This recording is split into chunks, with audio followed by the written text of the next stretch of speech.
So hello, everyone. My name is Corey Hesser, and I'm one of the program developers at Kirkwood Corporate Training. I want to thank you so much for taking time out of your day and joining us for our first webinar of 2023. Here with us today is Heather Woody. Heather is a success coach who teams with individuals personally and professionally to help them experience their greatness. She has a passion for walking with people as they uncover their path to true success, goal achievement, and fulfilled lives. I am sure that many of you joining today are familiar with Heather and the amazing energy and knowledge she brings. But before I hand it over, I wanted to share 3 fun facts about her in case some of you are meeting Heather for the first time. So first, Heather can ride a unicycle and juggle, and she used to be able to do this at the same time. She ran track and field in college, and generosity is her jam. All right, so now I think it's time to get to the bread and butter of why you are joining us today. Heather, thank you for being with us this afternoon. I'm going to go ahead and hand it over to you. Awesome. Thank you, Corey. That's a fun intro. I love the way that she said, "Hey, what do you have to share? What are 3 fun facts?" And those things were all the things that came top of mind. So the unicycle story for another day. I'd love to tell you all about it, but all of those things are true. So thank you so much. I know we have a really, really big, great group that has joined us all today.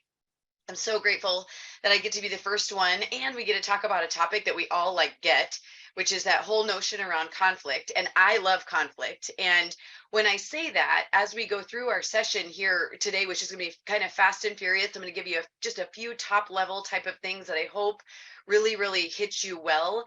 But I start our presentation with I love conflict, and I'm going to tell you why as we get introed. So I don't do I would I prefer to for all of us to live in peace and harmony and never anybody to be upset or mad or any of those things. Of course, I say that. On the flip side, I also prefer that people are more truthful and upfront and honor each other with respect and, like I said, truth and candor and being people who can connect at a real gut level. And so when I think about conflict, that's how I think about conflict. I think about people that you can lean into that are going to be square with you, that are going to honor you with favorable comments about what you're doing and how we're doing it, as well as things that they maybe disagree with.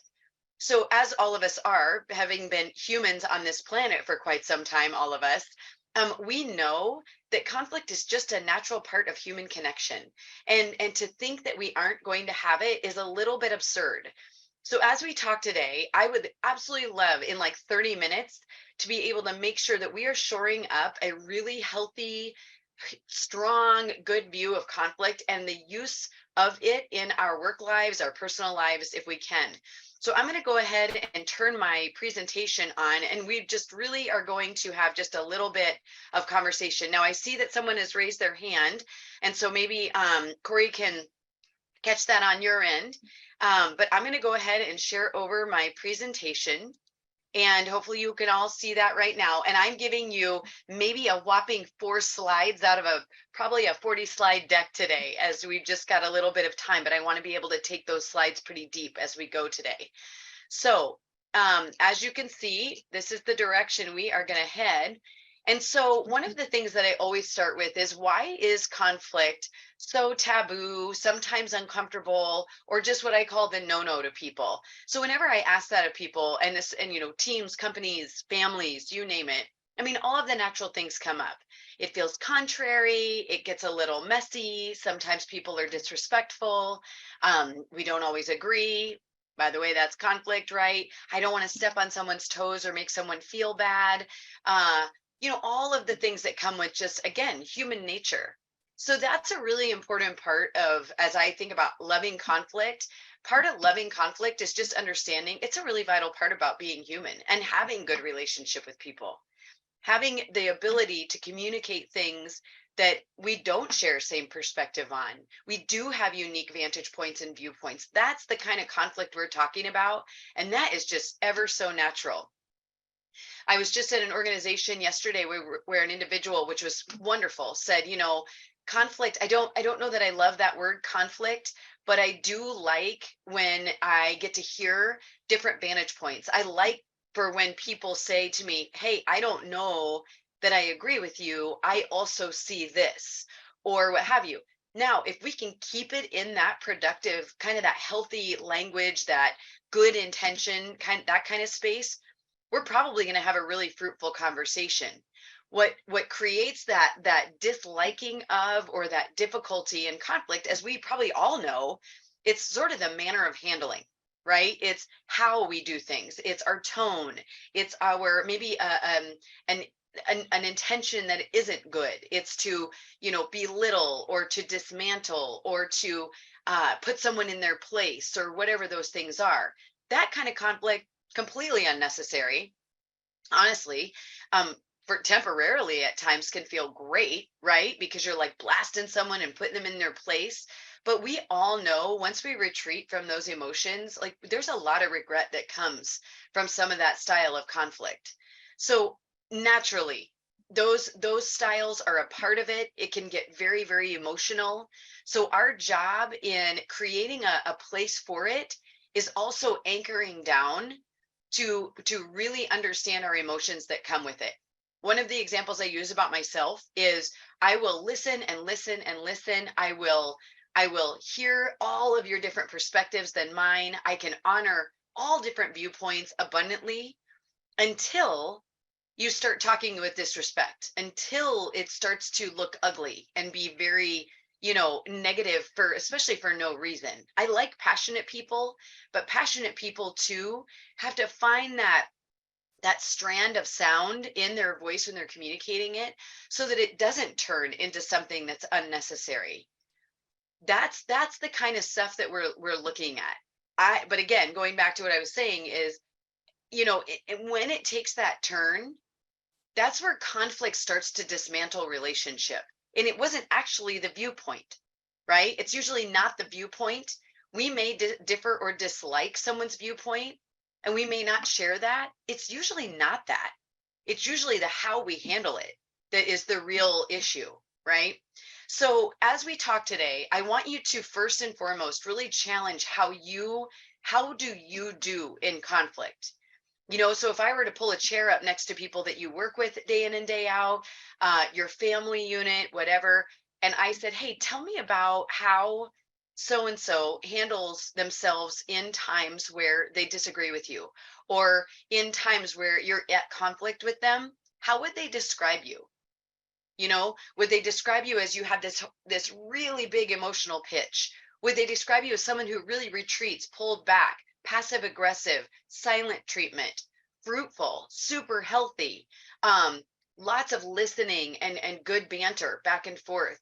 They seek to understand you. You're someone who has good questions in times of conflict. Like, how would people describe you? Because in this subject, one of the most imperative things that we can do is be ever so self-aware about how we roll.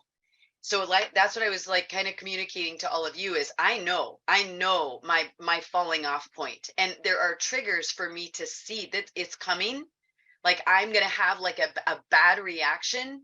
So I've got to like really anchor back and make sure I'm pulling on my emotional intelligence, like really anchoring down, so we don't allow some of those bad, unnecessary emotional reactions to override what could be a phenomenal conversation, even though we disagree.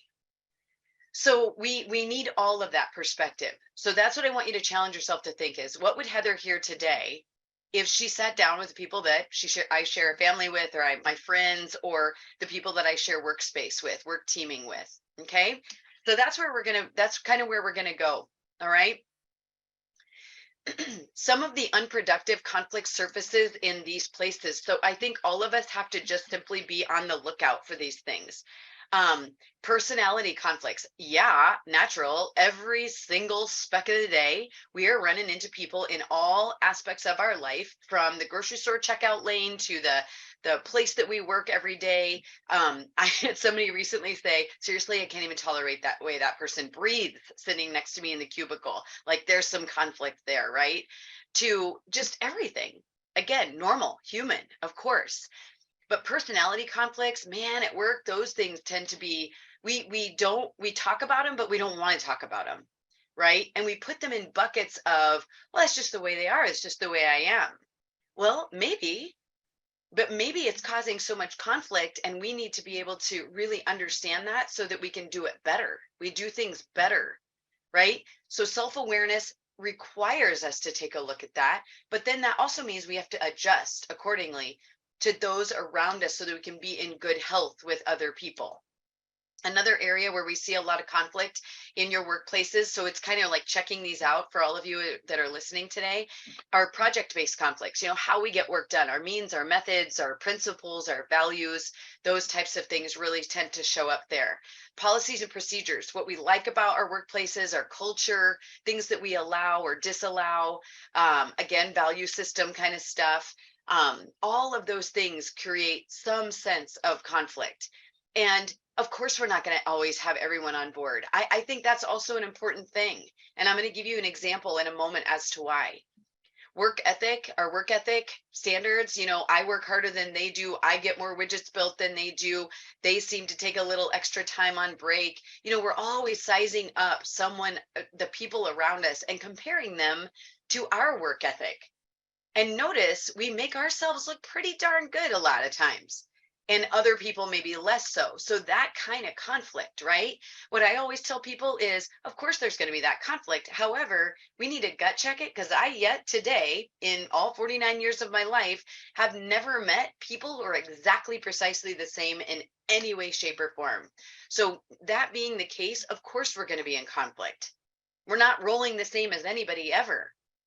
So I want us to really kind of like go, yeah, right, that's so normal. Of course, I should expect that, right? Lack of expectations and understanding. I mean, that gets us into corners all the time, separate corners a lot of times. So just having that we haven't taken the time to really seek to understand in those aspects of things. We have a lot of conflict inter or intra departmentally. So we across organizational teams, divisions, locations, even within our own teams. Sometimes I've been known to say, who needs outside conflict or competition when we're competing with each other and conflicting with each other, and we're kind of sacking our own results. We don't need anybody else to do that for us, right? And then finally, and again, these are just some easy high level things that we all could recognize real quick. In meetings with dominating people who over talk, too loud, they are constantly, the voice in every meeting, and it never leaves airtime for other people. So that's a challenging situation. So I've listed you all these unproductive conflict opportunities. I could so easily flip that list right over and say, these are also all the areas where we can really be great if we allow the right style of conversation. So dialogue about the distinctions in people's personalities, conversation about what are the best ways to do it. You have this view, I have this view. What if we're not thinking of something else? But we can create these opportunities if we can just settle in to choosing to have conversation about those places that we disagree. And then what in those disagreements and that conflict, do we share same space, right? So let me give you I'm going to give you a quick example. I'm just really mindful of our time today. But one of the examples I'll give you that I had the opportunity to kind of coach through about 12, 15 years ago was a time where I sat around in an executive team, and there were probably 12 people in that room, and I was in observation mode. I was getting ready to go in and do a little coaching with some of these folks, but I'm just observing how their normal leadership meeting goes. One of the things I quickly recognized with their CEO was really, really good at asking questions. They didn't do a lot of telling. The individual always said, well, that's why I have all these good people around. I shouldn't have to tell them every move to make, right? Like, dang, that's good stuff right there. That's the way we all should operate, right? So, but what I noticed happening was the CEO would launch a question. Hey, we've got this coming down the pike. What would you guys like to talk about in that regard? What do you all think are the solutions? So very healthy start to a conversation. Then I'd watch literally all the heads drop. And I would just watch this very quiet, people searching on blank pieces of paper, like there must have been an answer there. I didn't see any answers, but like that. And then I'd watch this individual who finally was the one who got uncomfortable with it, kind of like raise their hand and say, well, this is what I think could happen. It's just an idea to get us started. What do you all think? Then this would happen. Oh, yep. That's a good idea. I like that idea. Let's go with that. And like everybody agreed. And the first time they did it, I thought, am I in the Twilight Zone? Like, what's happening here? I don't know any place I have ever been where on the first round of a conversation about vital work, that all 12 people agree, and just so agreeably, right? There was no pushing, there were no questions. It was just like, and some companies say, oh gosh, I wish we were like that. I wish we could just all agree and get on board and 100% buy-in right out of the gate. I'm like, no, you don't. You don't want that. That's not healthy at all. You need people to push around ideas, even if they agree. So I watched this thing go on and I thought to myself, man, that person's a lone ranger. Wow, they're really being sent out on the edge of the plank to be on their own, right? So same meeting, they get down that's finished. The next round of the next opportunity comes up. CEO says this, what do you all think about that? Heads drop. It is like literally lather, rinse, repeat, only longer in silence, like 40 seconds. Do you know how long 40 seconds of silence is? Holy cow, it's so long, right? And no one until person X. Well, here's an idea. What do you all think? And just like before, bobbleheads, y'all know the bobblehead dolls? It was like that. Oh, yep, yep. I couldn't take it anymore.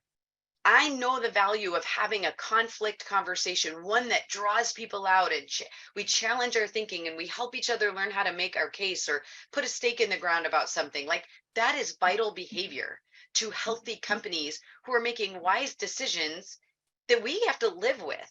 We need that safety and security that we're going to jostle things around a little just to make sure that we are in the right space, always with respect, right? So I raised my hand. I said, hey, do we always do this? And first of all, they're looking at me like, who are you and why are you here? Right? I said, I'm just curious as to why we don't ask questions or push that guy back. Does he really know and have all the answers?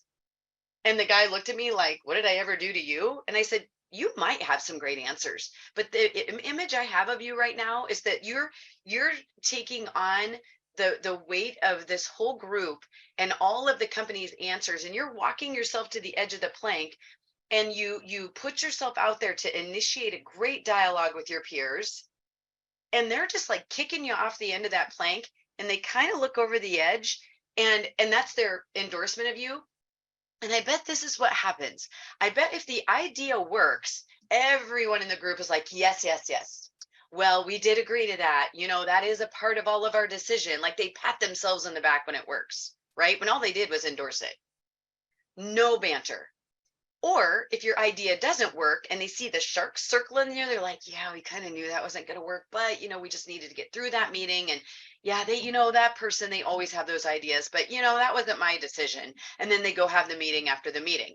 Right now, I think I can hear on the other end about 121 people going, oh, have you been in my company before or something? Right? That's what happens.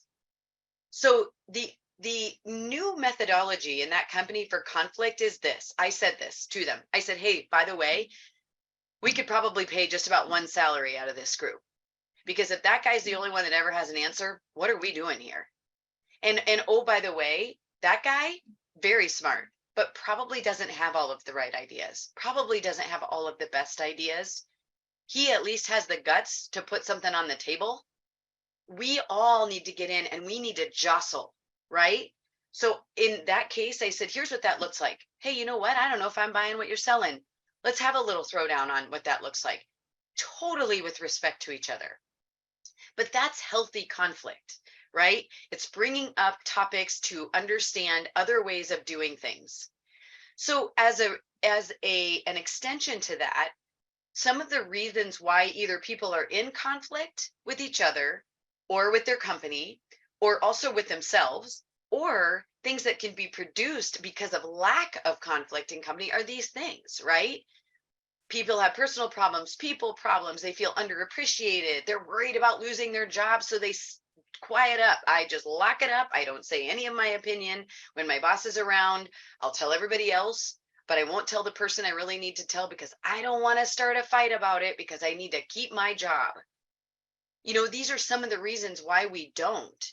And what I've said, in hundreds and hundreds of companies that I've gotten to coach in, there are ways to raise differing of opinion without ever even like striking a match to negative conflict. So if Corey decides today to say, hey, Heather, I'd like us to go down this path, I'd like us to do X, Y, and Z, what Corey should expect of me is for me to be truthful with her. And I might say to her, Corey, I hear you. I hear you. And I think I understand where you're going. Something I know is, and so I would do it completely differently. Could we talk about that? There is no harm in that. In fact, the goal would be that Corey said, I didn't even think about that. Thank you for raising that. That's a different view I wouldn't have. Right. Right. And so the best, healthiest team members are those people. And oh, by the way, those are the people you can trust, because they are not always buying into your ideas. They're not naturally just falling in line like little duckies, right? We need those people. So like the goal with all of this is that we build the muscles of trust and candor and healthy dialogue, and we build better, more sturdy bridges with each other because we are upfront and truthful. We are jostling around. Okay, I'm going to give you one little like example in a different way, but it'll lead us into this next piece. So my best teammates in college, track and field, were those people who, when we would put our toe on the line to go run, we're not the people who were like, oh, I'm just going to let you win. Those people never made us better. I loved the people who I could be the best teammates with, sometimes the very best friends with, who looked at me and said, I'm going to crush your soul on this track. I'm going to take you toe to toe from this line to the next, and I'm going to beat up on you a little bit. Like, we're going to race each other. We're going to push each other. Those are the people I admire the most. Those are the people that have the most credibility in my mind, are the people who take you toe to toe, right? And we can walk off that track and high five, even if I get beat, right? Those are the people that make us better. So how we bring that back, how do we bring and invite conflict back? It's by asking for it. I just yesterday coached a leader to say, they said they felt like they were in a vacuum. I said, do you ever invite people to differ opinions with you? No. Do I need to? Yeah. You need to ask for it. You need to tell people, hey, throw an elbow into me every now and then, push me on my answers and ideas. I may not be right. But I said, when they do it, you cannot look cross at them. You cannot be angry with them. You need to say, thank you for that opinion. I didn't see that. Or, I don't know if I'm buying what you're selling, but I appreciate the insight. We have to welcome those opportunities. To me, those are my favorite people. Those are totally my favorite people. So some of the things that contribute to that and our ability to be confident and comfortable in conflict live in our backpack. So I say every day we all walk around this world with an invisible backpack. All of you have one on, I have one on, and they are just chock full of all of the things you see on your screen. That also includes our experiences with conflict. So some of us grew up in households where we didn't talk about anything ever. Some of us grew up in households where we talked about literally everything in the most vulgar ways. Some of us grew up in households where all the conflict was just yelling and screaming and name calling and swearing and difficulty. And some of us grew up in households where we literally sat down and we talked about feelings and thoughts and different ways of thinking about things. So we've all come from a different backdrop, and then everything in the middle, right, of all of that. All of that influences how we show up in workplace conflict. And so when you see people retreat in conflict, that's somewhere in their backpack. If you see people willing to put their toe on the line and step into that and have a more rigorous dialogue with you, probably in their backpack, and practiced and learned. So when we are creating our workplaces where we want people to be upfront and truthful and really jostle with each other, because that's how we're going to get better, and we only do it with respect, we may need to grow that value. We may need to grow that practice and reteach people that here's what we want. And we actually reward people who bring other ideas and not just stay one stream of thought. And we like people who say, I don't like that idea. I'd love us to wonder about something else, without any of us getting our britches in a bunch, right? But that's what deters people. So that's the second thing I want you to gut check. When someone brings an opposing view to you, what do? Do you think, well, don't they think they're all that in a bag of chips? Ooh, they probably should stay in their own lane. Do we give attitude? Are we salty when people do? Can they read that on our face? Or do we say, talk to the hand? Or do we say, not thrilled about your idea, but honestly, didn't think about that. I'm not thrilled that I didn't think about that. Like, how do we have that conversation? So your first blush, whatever runs across your face, whatever, however you receive that person's contrary idea to yours, is going to tell a story as to whether it's safe for them to come back to you or not.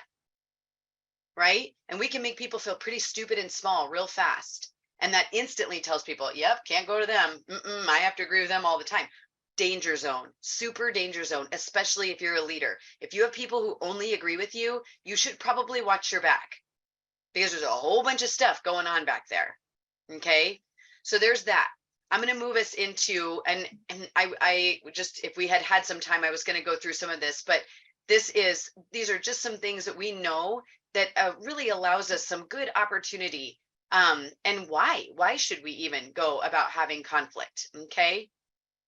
But this is the part I want to get to. And we're going to really just cover this like literally in about 4 minutes.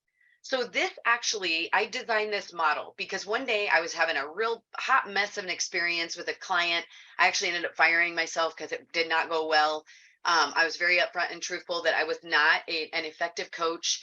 And I sat with that and I worried and I pined over that experience. I was in conflict with myself. I was so mad at myself because I could not get this client to move from here to here in a good manner with healthy conflict practices. And what all of a sudden it sort of just, I mean, it's like we know these things, but it just dawned on me one day that when we're in conflict with other people, it kind of feels like a ball of yarn, but there's no, like, you can't quite find the beginning and you can't quite find the end, so you can't unravel it. You're just in this knot, right? And on top of that knot, then you just got this layer and this scum of emotion. That's typically what we feel like in conflict.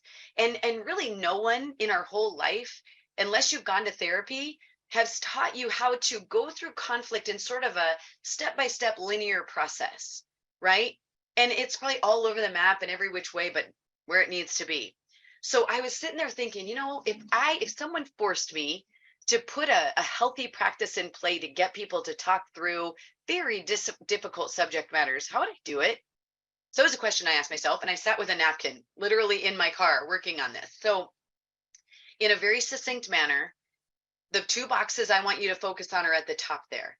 This is a non-negotiable, that when we go through conflict, really like, let's produce some fruit kind of conflict, we have to, with purpose and intention, choose to communicate to build trust. Like, our words should actually build trust in conflict, not dismantle it. So that means we have to be on point with our language, with our tone, and to achieve best outcomes. That, people say, well, of course we're here to achieve best outcomes. I'm like, really? Because I don't think you're actually acting like that. I think you're more destined and determined to be right.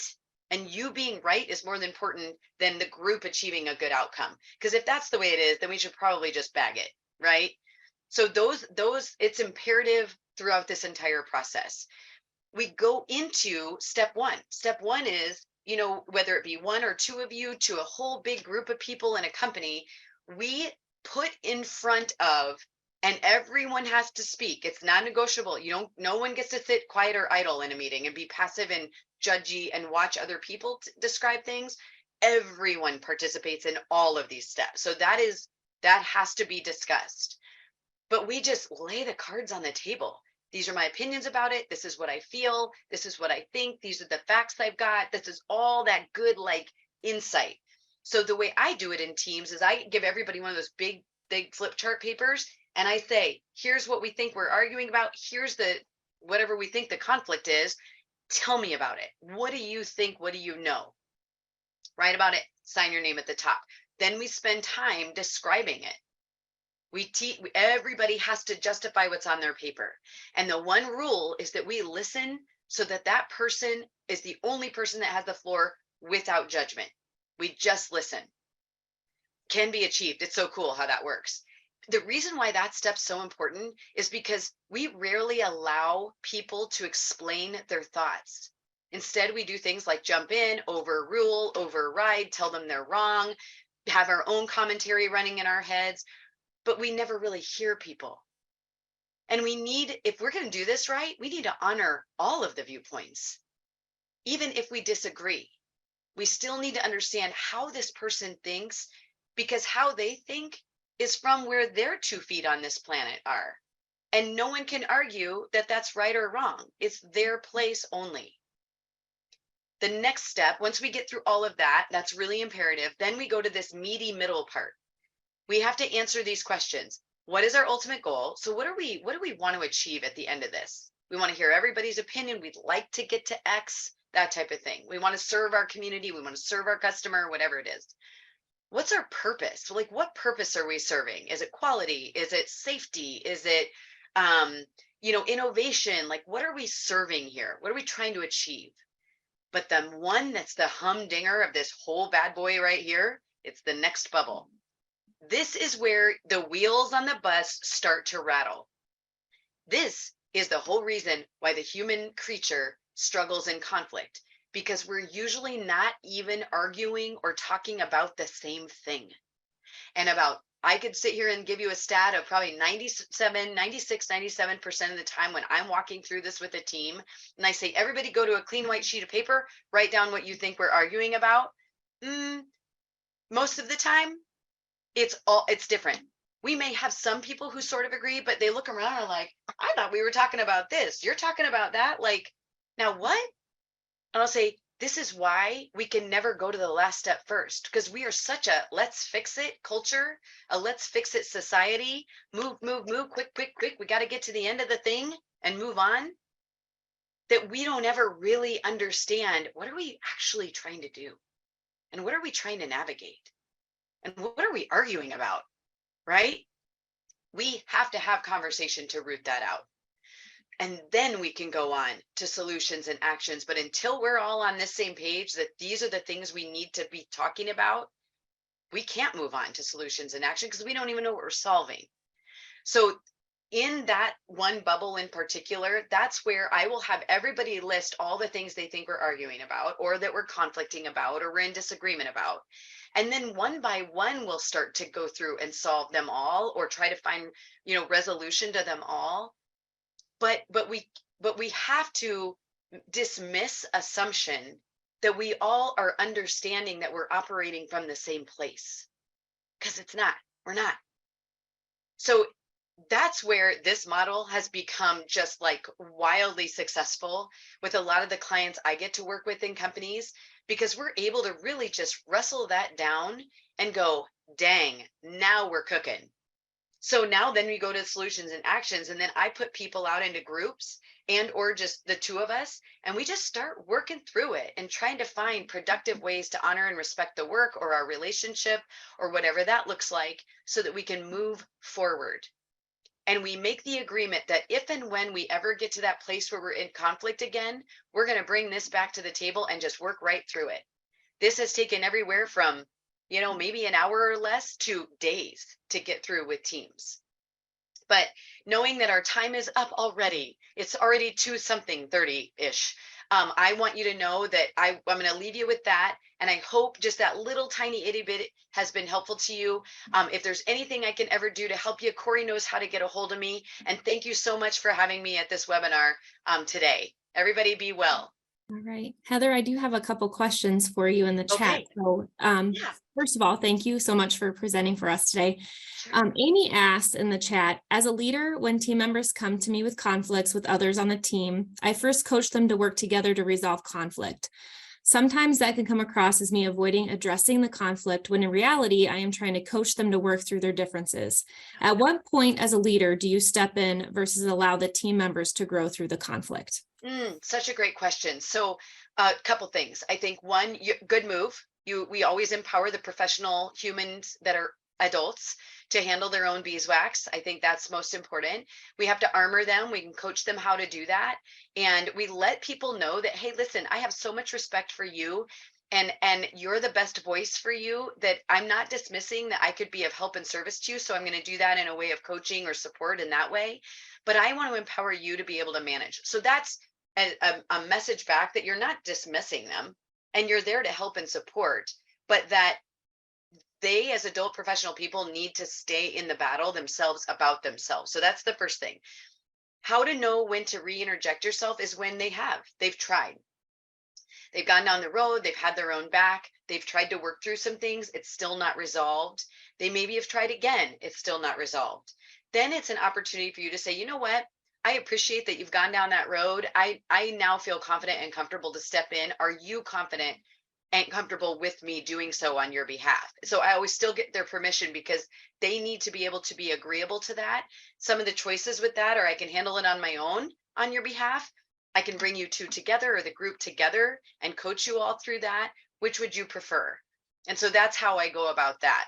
But it's usually, I mean, for me, it's always after they've tried it themselves. The only caveat I would say is if there's a safety or very high risk issue where they feel or know that they could easily be fired or that there's some safety issue to it. And we've actually had that happen. So we've jumped in and tried to kind of cut it off at the pass before they had to go have their own back in that situation, which wasn't the right thing for them to do.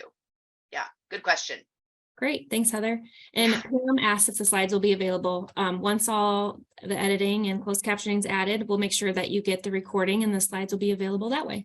Yeah, excellent. Perfect. Well, thank you again, everybody. Everybody be well. Today. Thanks, Heather. Yes, thank you. Bye-bye. And everybody's still on here. I'm going to go ahead and launch a quick 3 question poll. If you wouldn't mind staying on and filling that out, I would greatly appreciate it. And we again appreciate you taking the time to join us today. Have a great day.